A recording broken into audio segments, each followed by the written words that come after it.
Hello guys, आज हम explain करने वाले हैं एक फैंटेसी मूवी को जिसका नाम है बेडेजल्ड। मूवी की शुरुआत में हम एलियट को देखते हैं जो कि एक ऑफिस में काम करता है और यहाँ ये फ्रेंड बनाने की कोशिश करता है पर कोई इसे भाव नहीं देता और इसका मजाक अलग बनाते रहते हैं। पर यह हार नहीं मानता और लोगों से दोस्ती करने में लगा रहता है पर फिर भी इसे कोई सीरियसली नहीं लेता। इसके बाद ये अपने ऑफिस के कोवर्कर को ढूंढता हुआ एक बार में आ जाता है। ये लोग उससे छिपने की कोशिश करते हैं और फिर वो इनके पास आकर इन्हें औरतों के बारे में बताने लगता है ताकि ये इन्हें इम्प्रेस कर सके। तभी हम देखते हैं कि इसकी एक क्रश भी है जिससे ये बात करने की कोशिश करता है पर कोई खास बात नहीं बन पाती, बेचारा एलियट। तभी हम डेविल को देखते हैं जो कि बहुत ही खूबसूरत है। एलियट मौका मिलते ही उससे बात करने की कोशिश करता है और इस बार बात बन जाती है। ऐसा लगता है कि डेविल भी इसे पसंद करने लगी है और इतना ही नहीं, वो इसे किस करने को भी कहती है और फिर उसे बताती है कि मैं तुम्हारी हर ख्वाहिश पूरी कर सकती हूँ क्योंकि मैं डेविल हूँ। एलियट को इस पर यकीन नहीं होता और फिर वो वहाँ से जाने लगता है पर डेविल इससे पहले ही बाहर गाड़ी पर लेटी हुई होती है। ये देखकर एलियट हैरान हो जाता है। फिर डेविल उसे बताती है कि मैं तुम्हारी हर विश जानती हूँ कि तुम रोज रात को अकेला महसूस करते हो। चलो अब जल्दी से एक विश मांगकर मुझे चेक कर लो। एलियट कहता है कि मुझे मैकडोनल्ड पैक चाहिए। सिंपल। डेविल उसे मैकडोनल्ड से वो दिलवा देती है पर इसमें इसके साथ इसे फ्राइज नहीं मिलते। इसके बाद एलियट कहता है कि मुझे फेमस बना दो और फिर जब डेविल उसे अपने साथ एक पार्टी में लेकर आती है तो यहाँ पहले से ही एलियट के कई सारे फैंस उसका वेट कर रहे थे और इस पार्टी में सब एलियट के दीवाने हैं। ये देखकर एलियट बहुत खुश हो जाता है और फिर वो डेविल से पूछता है कि तुम्हारे मुताबिक तुम डेविल हो पर तुम उस जैसी नहीं दिखती। जिस पर डेविल वापस से अपने असली लूसीफर वाले रूप में आ जाती है।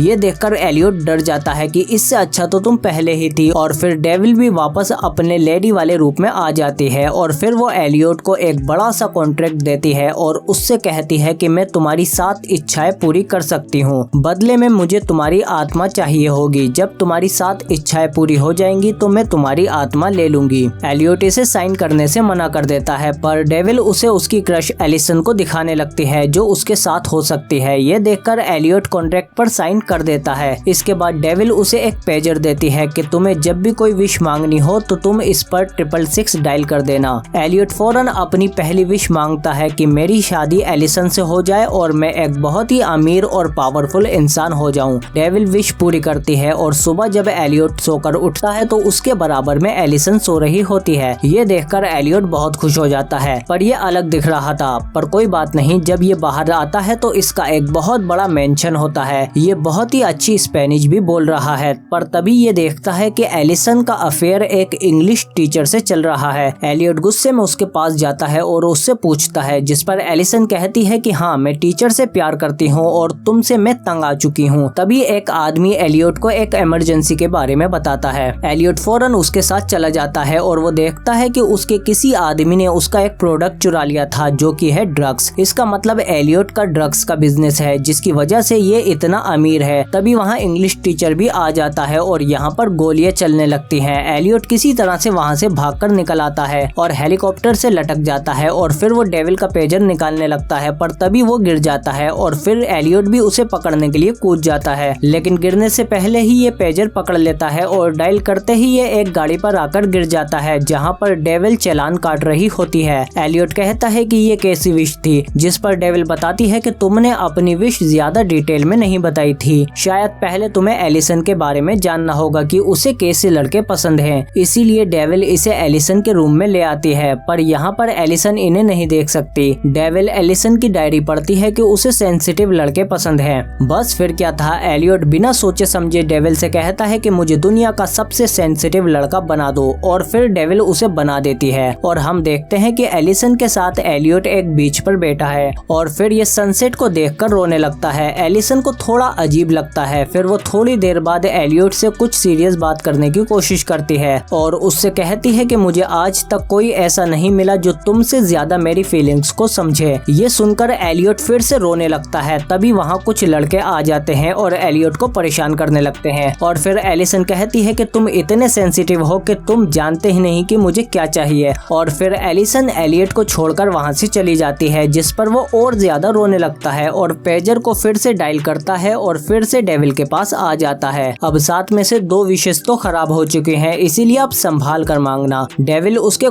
कॉन्फिडेंस को थोड़ा बूस्ट करती है और उससे कहती है कि ऐसा होता है कि लड़कियों को कई दफा खुद ही नहीं पता होता कि उन्हें क्या चाहिए। तभी एलियट को एक आइडिया आता है और वो विश करता है कि मुझे एक बड़ा एथलीट बना दो, जिस पर डेविल उसे एक बहुत ही अमीर, फेमस और ग्रेट NBA एथलीट बना देती है, जिसकी हाइट काफी ज्यादा होती है और ये इसका फायदा बास्केटबॉल गेम में जमकर उठाता है, इसीलिए ये एक बहुत ही अच्छा बास्केटबॉल प्लेयर बन पाया। तभी लॉकर रूम में एलिसन इससे मिलने आती है, जिसे इसका इंटरव्यू चाहिए और एलिसन इससे काफी इम्प्रेस हो जाती है, पर तभी इसकी टॉवल खुल जाती है और बाकी विशेष की तरह इसमें भी कुछ कमी रह जाती है और एलिसन भी वहाँ से भाग जाती है। जिसके बाद ये फिर से रोते हुए पेजर को डायल करता है और डेविल के पास आ जाता है और फिर से कहता है कि इसमें भी मैं कुछ भूल गया, अब मुझे कोई बहुत ही अलग विश करनी होगी। और फिर इस बार ये एक बेस्ट सेलिंग ऑथर बनता है, यानी कि एक लेखक जो अपनी ही सक्सेस पार्टी में आता है तो लोग इसके दीवाने हो जाते हैं और ये दिखने में भी काफी हैंडसम लगता है और इसके दोस्त भी काफी इसके दीवाने हैं। एलिसन भी इससे काफी इम्प्रेस होती है और वो लोगों से इसके बारे में जानने की कोशिश करती है और जब वो एलियट के पास आती है तो एलियट उसे अपनी बुक के बारे में बताता है और बातें करते करते ये दोनों बेडरूम तक आ जाते हैं। पर इससे पहले ये कुछ करते तभी इसे रूम में एलियट का बॉयफ्रेंड मिलता है, मतलब एलियट का बॉयफ्रेंड। इसका मतलब समझ रहे हो दया? एलिसन फिर से भाग जाती है। इसके बाद एलियट फिर से डेविल के पास आता है जो हाई स्कूल के बच्चों को पढ़ा रही है। डेविल इसके पास आती है और उससे जानने की कोशिश करती है कि इस बार क्या हुआ। एलियट को अब समझ आ जाता है कि वो अब तक सिर्फ खुद के लिए विश मांग रहा था, इसीलिए गड़बड़ हो रही है।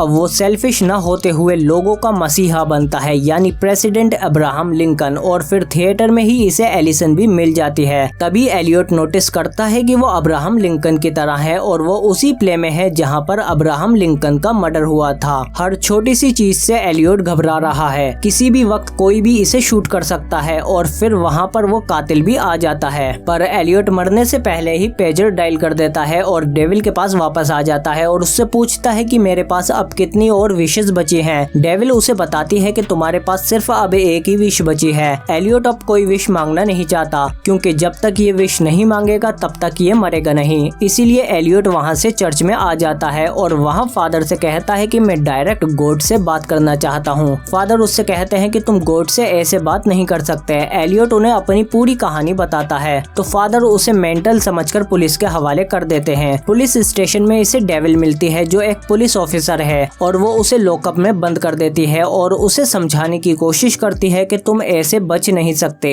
इस डील को ऐसे खत्म नहीं किया जा सकता, तुम्हें एक विश मांगनी होगी। और फिर वो एलियट को लॉकअप में छोड़कर चली जाती है, जहाँ इसे एक दूसरा शख्स मिलता है और ये भी डेविल को जानता है। इसके बाद जब एलियट की उससे बात होती है तो वो कहता है कि तुम्हारी सोल तुम्हारी नहीं है जिसे तुम बेच सकते हो। ओ, काफी डीप मीनिंग। अगले दिन जब एलियट जेल से बाहर आता है तो वो डेविल को ढूंढता हुआ उसी क्लब में आता है जहाँ ये पहले मिले थे और फिर यहाँ पर इसे डेविल मिल जाती है और इससे कुछ बातें करती है। धोखा मत खाना, ये सिर्फ एंजल की कॉस्ट्यूम है, ये है डेविल ही। एलियट उससे कहता है कि मैं अब कोई और विश नहीं मांगूंगा, क्योंकि एलियट समझ जाता है कि डेविल कभी भी उसकी पूरी विश कंप्लीट नहीं करेगी ताकि ये दोबारा विश मांगे। पर डेविल कहती है कि तुम ऐसा नहीं कर सकते, ये कॉन्ट्रैक्ट के खिलाफ है। पर एलियट नहीं मानता, जिस पर डेविल कहती है कि मैं तुम्हें अब नर्क में देखूंगी और फिर वो एलियट को नर्क में भेज देती है और अपने असली रूप में आ जाती है और एलियट से कहती है कि अगर तुमने विश नहीं मांगी तो तुम हमेशा के लिए नर्क की आग में जलोगे। कोई रास्ता न होने पर एलियट अपने बजाय एलिसन के लिए विश मांगता है कि उसकी जिंदगी खुशहाल हो जाए। डेविल विश पूरी कर देती है और फिर हम एलियट को सीढ़ियों पर लेटा हुआ देखते हैं। तभी उसके पास डेविल आती है और उसे एक बेस्ट फ्रेंड की तरह समझाती है कि तुम्हारी आखिरी इच्छा काफी दयालु थी, जो तुम्हारे अपने लिए नहीं बल्कि किसी दूसरे के लिए थी, जिससे ये कॉन्ट्रैक्ट नल एंड वॉइड हो जाता है, यानी खत्म। जिस पर एलियट बहुत खुश होता है। डेविल बताती है कि तुम 6000 सालों में पहले इंसान हो जो ये कॉन्ट्रैक्ट तोड़ पाया है।